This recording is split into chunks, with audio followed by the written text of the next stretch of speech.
He slid the termination papers over my laptop, like a fortune teller revealing a tarot card. Calm, almost apologetic. His hoodie sleeves were bunched at the elbows, revealing a tan line and a threadbare beaded bracelet that probably cost more than my rent. "Your energy isn't aligned with our new vision," he said, with the kind of meditative clarity you'd expect from someone who'd just spent a weekend microdosing in Big Sur. I didn't say a word, just stared at the paper, the edges crisp against the brushed steel of my MacBook. There was a line where I was supposed to sign. It was already highlighted. He'd come prepared. "My name is Jonah Rains. I'm 37, or was, I guess. Senior Vice President of Strategic Partnerships at Halcyon, a tech startup that used to build infrastructure APIs for real-time data, before we decided that wasn't sexy enough for a Series C. I negotiated every deal that got us here. Every OEM integration, every multinational licensing contract, every late-night call with Tokyo and early breakfast with Berlin. I'd been the adult in the room when no one else knew how to read a term sheet. I'd watched founders cry in hallways, watched employees burn out and flame out. I'd watched our numbers crawl from the red into the black, then back again. I didn't sleep much for 4 years, but I did build something that worked. And now, apparently, my energy didn't align.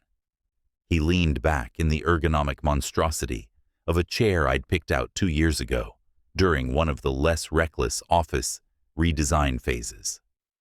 "We're optimizing for vibration now," he added, as if that clarified anything. His voice had the soft conviction of someone who believed he'd found a new religion in a podcast and now thought he was a prophet. I looked past him, through the glass walls of the conference room. The office buzzed with expensive stillness. Reclaimed wood desks, ferns no one watered, beanbags no one sat on. A group of engineers was laughing at something on someone's monitor. It felt like I was watching a dream I wasn't invited to anymore. I picked up the paper. My name was misspelled. "Jonan," it read. Not a typo, I realized. Just carelessness. "Can I ask one thing?" I said finally. He tilted his head, ready to dispense more startup koans. "What the fuck is a vibration strategy?" He smiled like I was a child asking about the moon. "It's about resonance, culture. We're no longer measuring success in transactions. We're creating alignment through frequency, you know." I didn't. And that was probably the point. I muted Slack. Mid-thread. Some junior PM was tagging me for feedback on a pilot program I'd greenlit last week. I closed the laptop and slid it into my backpack, left the paper unsigned. "You'll want to return that to IT," he said, gesturing at the laptop. I looked at him for the first real time that day. Really looked. This was the founder's son, the new CEO, Leo Arbor, fresh off a mindfulness retreat, armed with his dad's shares and a podcast interview that had gone mildly viral. He'd been given the wheel, and he was steering us off a cliff wearing aviator shades and a smile. I walked out of the conference room without a word. Past the mural that said, "Build with Purpose," the kombucha taps no one ever cleaned, the silent rage of former coworkers pretending to be deep in code. I nodded at Jordan from marketing. She looked up at me, eyes widening for a second. She knew, or guessed. Everyone would know in an hour. The elevator took a year to arrive. I stood there alone, staring at the reflection of myself in the brushed metal doors. $40 haircut, tailored blazer, ghost of a coffee stain on my sleeve. I looked like I still worked there. I didn't feel like I ever had. When the doors opened, I stepped inside and pressed L. That's when it hit me. Not the job loss, not the betrayal. I could stomach those. It was the silence that settled in. The vacuum left behind when you pour every waking minute into something, and suddenly, there's nowhere to go.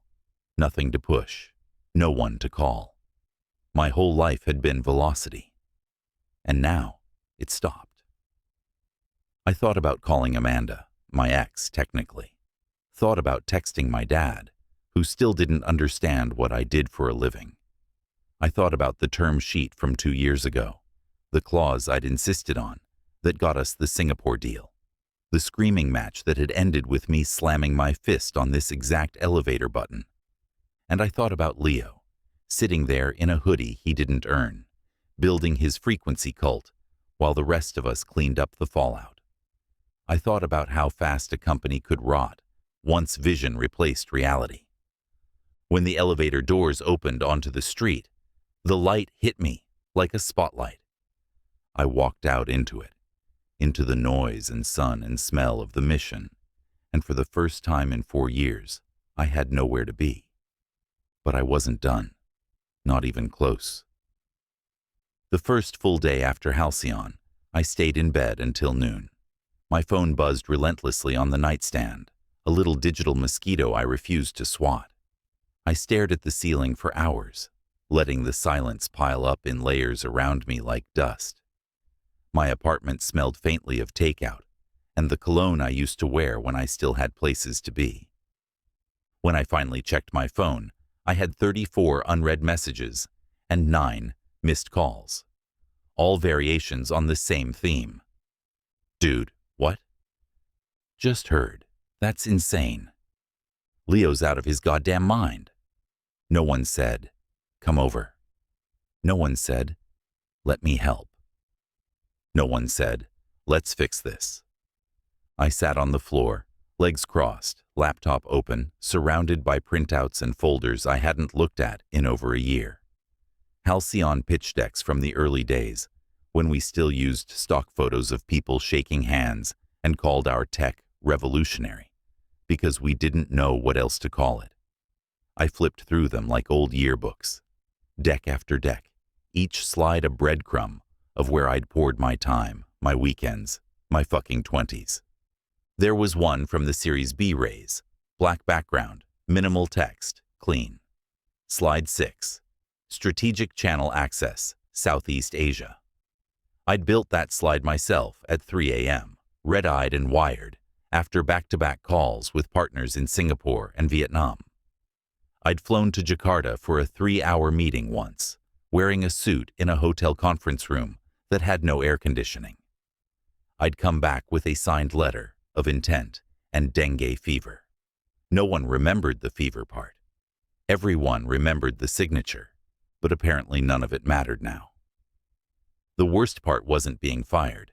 It was how easy it was for the company to move on without me.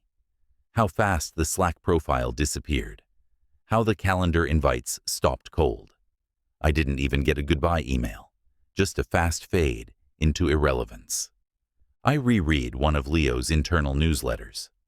At Halcyon, we lead with heart. Our mission is not just to build products, but to raise frequency together. We believe disruption isn't about destruction. It's about resonance. He didn't even understand what we did. He'd turned the company into a yoga mantra with venture capital. I opened my email, scrolled, hundreds of threads, internal negotiation notes, old term sheets I'd annotated, partner workflows, M&A due diligence. I'd done the groundwork for an acquisition we'd walked away from last year, one that would have given us a foothold in enterprise logistics. I found a PDF buried in my drafts, titled Phase 3 Integration Strategic Risk Memo. I'd written every word. None of it had ever been acknowledged outside of one dry noted from our then CFO. Suddenly, I wasn't just angry. I felt used, not in the dramatic cinematic way, just practically, functionally, like a tool someone had decided was no longer needed. Was I ever a real partner in this? Or just the guy who cleaned up messes and smiled in meetings? I got a message from Liana, one of our ex-VPs who bailed just before the pivot. Hey, heard what happened. You good? Board's not as chill as Leo thinks. Heard some noise. No explanation. No follow-up. Just a breadcrumb dropped on my doorstep like she was trying not to be seen. That night, I ordered Thai food and didn't touch it. I sat in the dark watching my reflection in the black TV screen. I looked older than I remembered, hollow around the eyes, like someone had vacuumed out whatever had been keeping me upright. I kept waiting for the moment when I'd feel free, when I'd breathe and say, "Screw it, I'm done. On to the next thing." But it didn't come. There was no sense of closure, just a dull, ambient hum of unfinished business. I dreamed about Halcyon that night, not the people, the interface, the dashboards we'd built, the product names I'd fought to change, the weird custom font we'd licensed from a Berlin designer no one had ever met in person. I dreamed I was trying to log in, but the password kept changing. The next morning, I woke up with a question. If they were so committed to this new vibration strategy, why was the board already nervous? I didn't reach out. I didn't act. But I saved that message from Liana. I stared at it for a long time. I thought about the founder's son and his smug little bracelet.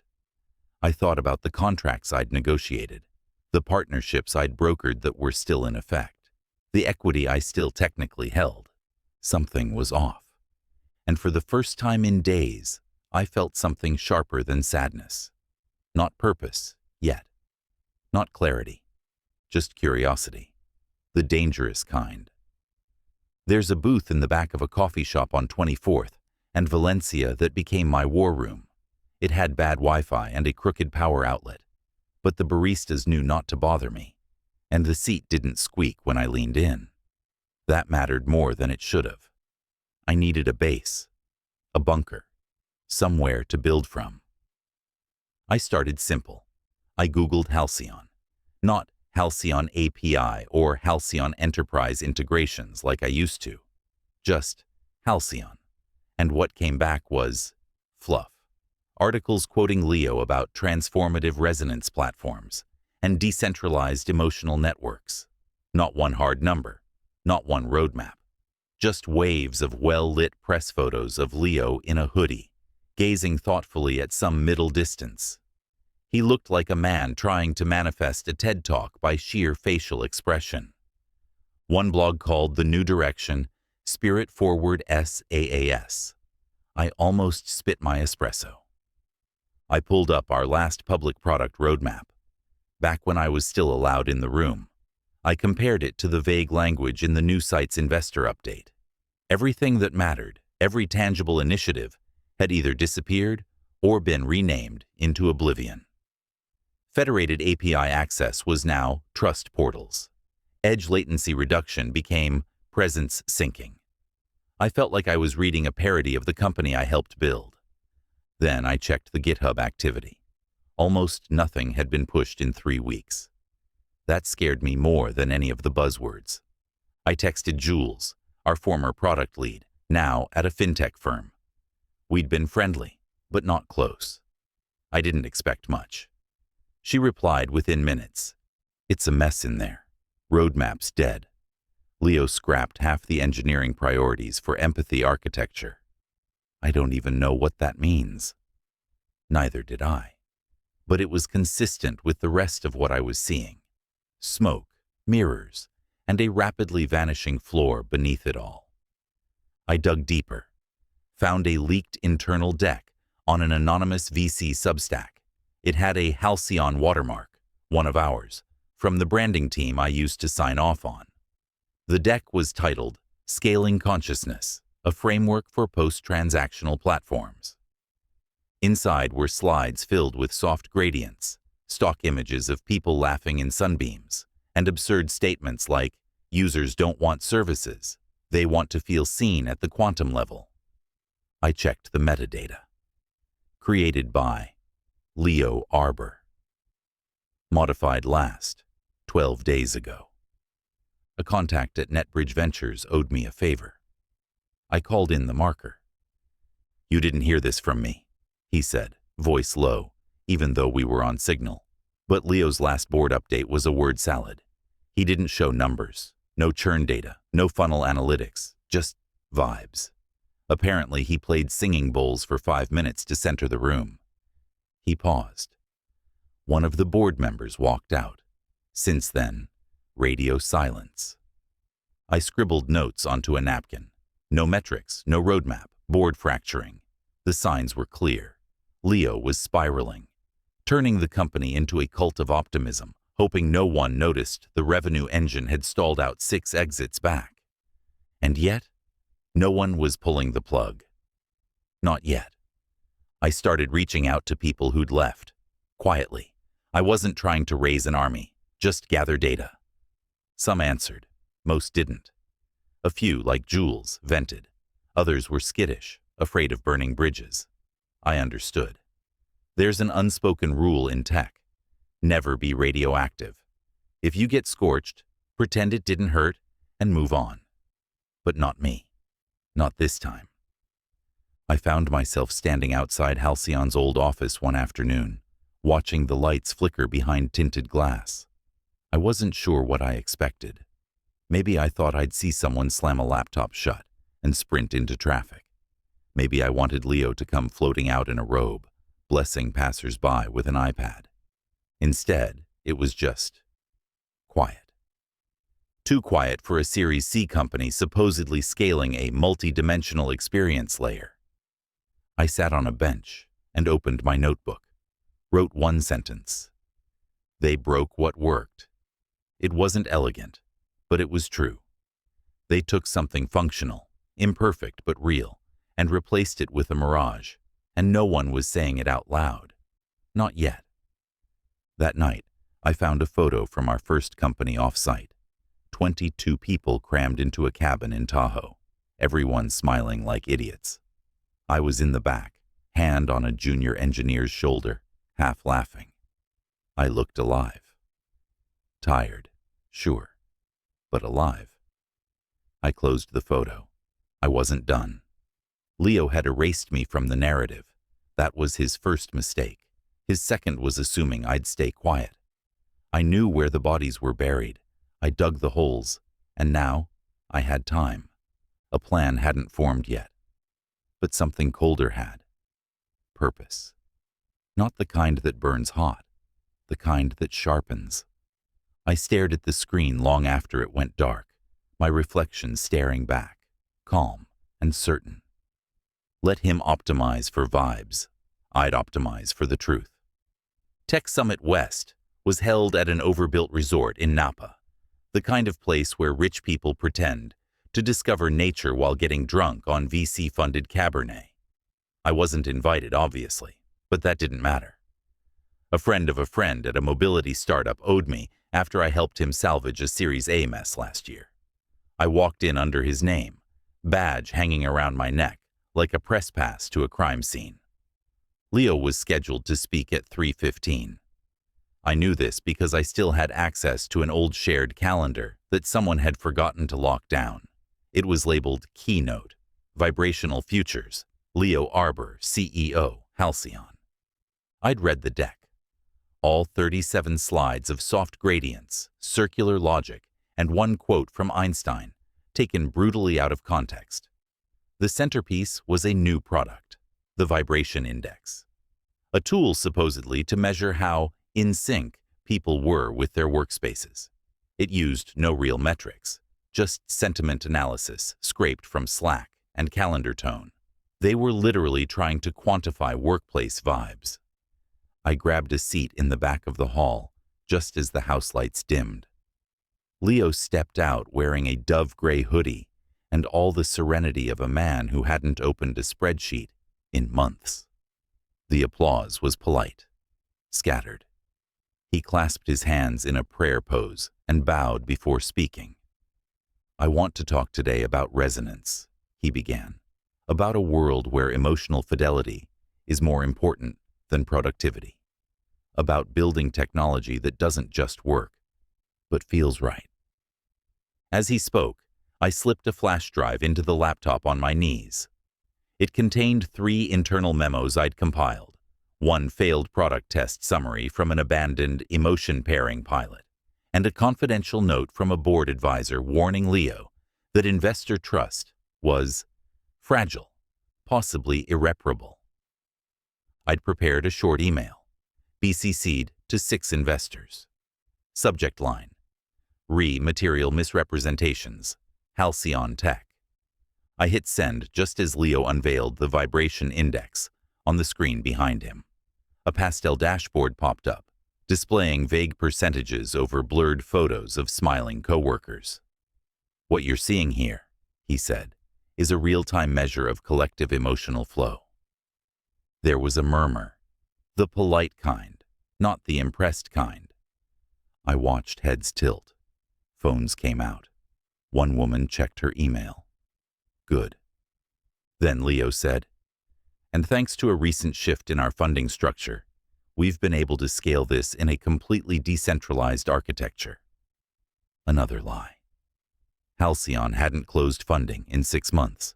They were running on fumes and debt. I stood quietly and made my way toward the far wall, where the VIPs were clustered. I spotted Vince Dorr, one of the earlier board members, half buried in a leather armchair, staring at Leo like he was trying to translate him from Martian. "Vince," I said, low enough not to carry. He looked up, startled. His eyes narrowed when he recognized me. "Jonah. Jesus, you shouldn't be here." "Probably not, but neither should your CEO." He exhaled hard through his nose, but didn't move. I sat beside him. "I sent you something," I said. 5 minutes ago, internal documentation, failed pilots. The board knew he was making this shit up months ago. You knew." He stiffened. "We were." "You were negligent," I said, sharper now. "You let a spiritual LARP session turn into a product strategy. You let him burn through 18 months of runway on a fucking mood ring." I let it hang, let him feel it. There's real liability now, not just to investors, to employees who've stayed under false promises, to partners who signed under misrepresented metrics. He didn't argue. That was the tell. The silence. Back on stage, Leo was smiling as the screen showed a fake testimonial. I've never felt more emotionally aligned with a tech stack. Senior product manager. Someone in the crowd snorted. A ripple moved through the seats. Vince checked his phone, saw the email. He scrolled, fast, then slow. Then he stood without a word and walked out through a side door. Leo paused on stage, blinked. We're so excited about this direction. The feedback's been overwhelming." No one clapped. Then the questions started. "Can you walk us through the actual methodology behind the index? How do you define alignment in measurable terms? What's your latest user retention data?" Leo's mouth opened and closed twice before he said, "It's not about retention. It's about attunement." It was over. He stammered through another sentence or two, then excused himself, muttering something about energetic integrity. He left the stage to silence. I didn't follow. I didn't need to. Later, I saw Vince again in the hallway, this time with 2 other board members. Their voices were low, tight. One shook his head. Another said, "Emergency session." Now.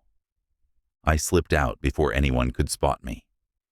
The sun was going down when I hit the parking lot, the Napa Hills glowing gold and empty. I sat on the hood of my car and watched the shadows stretch long. My phone buzzed. Texts, emails, confirmation that the cracks had finally broken surface. I didn't smile, didn't fist pump or cry. I just breathed. For the first time in weeks, it felt like I wasn't holding anything in. The damage was done. And the silence, finally, wasn't mine to carry anymore. 6 months later, I work out of a co-op loft above a bike repair shop in Potrero Hill. It smells like espresso, sawdust, and printer toner, and I love it. We've got 3 desks, 2 plants, and a coffee machine that makes angry noises before spitting out something roughly drinkable. I pay rent on time, sleep 8 hours most nights, and haven't touched a cap table in weeks. The firm's called Relay & Company, boutique advisory, early stage only. No moonshots, no pitch theater. We work with first-timers and overlooked grinders. Founders with real problems, not vibe manifestos. I built it quiet, kept it clean. No hype, just signal. Zoe joined me last month. She was a senior product strategist back at Halcyon. Smart, absurdly capable. The kind of person who didn't talk in meetings unless it mattered. She reached out of the blue with a one-line message. If you're building something sane, I'm in. That was it. I said yes in 2. Now we share a rhythm. She takes calls, I handle contracts. Every Tuesday at 10, we do a standing coffee break at the corner cafe. This morning, over iced lattes, she pushed a printout across the table, a screenshot of Halcyon's old homepage with a red banner at the top, service discontinued. I snorted. Jesus, that's fast. Zoe smirked. Apparently the vibration index maxed out at 3.6 before imploding entirely. Guess the frequencies weren't aligned. She laughed, low and dry. Optimized, straight into the void. I shook my head and looked out the window. The sun was slanting through the awning, striping the sidewalk in long bars of gold and shadow. A couple walked by with matching fleece vests and a dachshund wearing a sweater. I felt like a ghost watching the living, but in a good way. Detached, not haunted. Back at the office, I pulled up our client list. 4 small companies. None of them flashy, all of them real. One's building a fleet management tool for electric delivery bikes. Another's helping low-income schools track remote attendance. Quiet problems, quietly solved. I don't miss the old scale. I don't miss the performative optimism. At noon, my phone buzzed. Unknown number, Bay Area code. I almost declined it, then answered on instinct. Jonah? It's Priya Bhatt. I blinked. Former partner at Anchor and Fifth, Halcyon's biggest Series B backer. I finally read that memo you sent the night of the conference, she said. All of it. A pause, not awkward, just full. You were right, she added. I didn't respond immediately. What do you say to that, 6 months after the fact? She filled the silence. Leo's gone. No statement, no wind-down notice, just vanished. The board froze the remaining assets, but there's nothing left to salvage. I wish we'd listened sooner. Timing's everything, I said. My voice sounded calm, maybe even kind. I just wanted you to know, she said. You weren't crazy. You saw it coming. Thanks. We hung up. I sat there for a while, the dial tone still humming in my ear even though the line was dead. I stared at my laptop screen, Slack open, blinking. An old thread from my final month at Halcyon had somehow reappeared. A few unread messages. I didn't open it. Didn't need to. I closed the window and clicked delete. A simple confirmation box popped up. I hit yes, without thinking. The past didn't need archiving. I already knew what it said. Later, after Zoe left for the day, I stayed back in the office alone. The sun dipped low outside the window. I made a fresh cup of tea, sat down at my desk, and pulled up a blank slide deck. New client, new story. Slide 1. Problem. I smiled as I typed. No gradients, no fake quotes, just black text on a white slide. Honest. There was still work to do. Still late nights ahead, difficult founders, fragile roadmaps, and long walks through ambiguity. But for the first time in years, the foundation felt solid. Not big, not loud, just solid. I leaned back, listening to the hum of the city outside, the occasional siren, the low thump of a distant bass line, the uneven rhythm of a world still figuring itself out. And in the middle of all that noise, for the first time in a long time, I heard something clear. Not a frequency, not a resonance, just myself.